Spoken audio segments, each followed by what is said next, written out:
Welcome to my studio, located in Blue House International Preschool. L'Observatoire is where I do my work. So let's go in. And I'll give you a quick tour of the studio first before I show you pinhole photography process and tell you a thing or two about how I work. So the studio is in a preschool, and so most of what you'll see around here is dedicated to working with children. They are actually a very large source of inspiration for my artwork.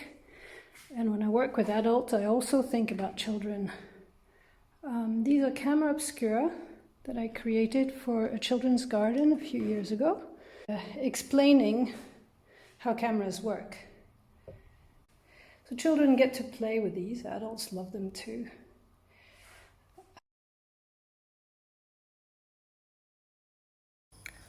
There's something fascinating about looking at these cameras and seeing an image being projected on the surface. And that's what I use as a starting point, so that when you start looking at images actually produced by camera, they bridge the gap. And these images that you're looking at right now, those were produced with pinhole cameras created by the children themselves. This album was made together with the children during the 3 months or so that I spent in Lengkong Baru. And each of these images was produced using a simple soda can pinhole camera that the children made themselves. And so I'll take you through the steps to show you the magic of how that can be. A pin, a push pin. Very easy to make a hole inside a can. You just push and you get a hole.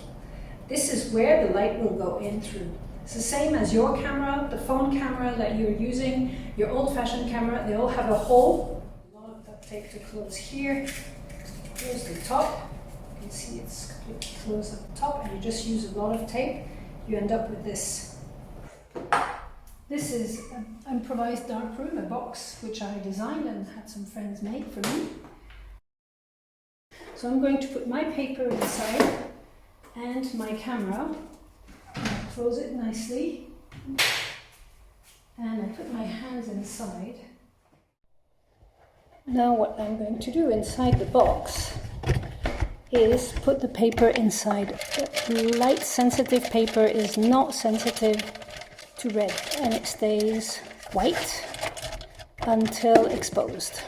And here's my camera ready for exposure.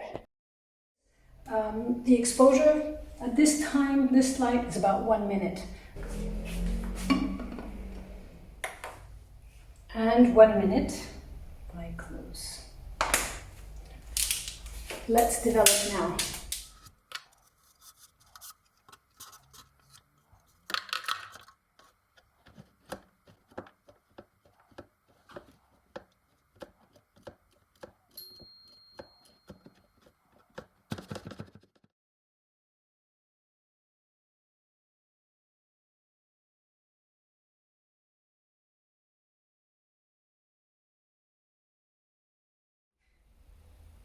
So here, in less than 3 minutes, I showed you how to make a pinhole camera and how to take a picture with it, and we obtained an image that is not too bad. It's a bit dark.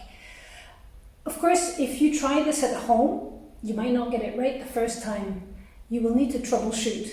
But what I like about it is the simplicity of the material that you use to start with. So the first step is an easy step, and the magic of the result makes you want to go further and pushes you to try to troubleshoot to figure out what's not quite right. You're taming failure. You're appropriating it, and you're getting some enjoyment from solving the mistakes that you made. You can only get joy if you made the mistakes in the first place. That's how I approach a lot of things. And working with children is a very good way into this, because children have very little problem about making mistakes unless adults have told them that that was a problem. So that's how I approach life, and that's how I approach working with communities, sharing what I am curious about with them.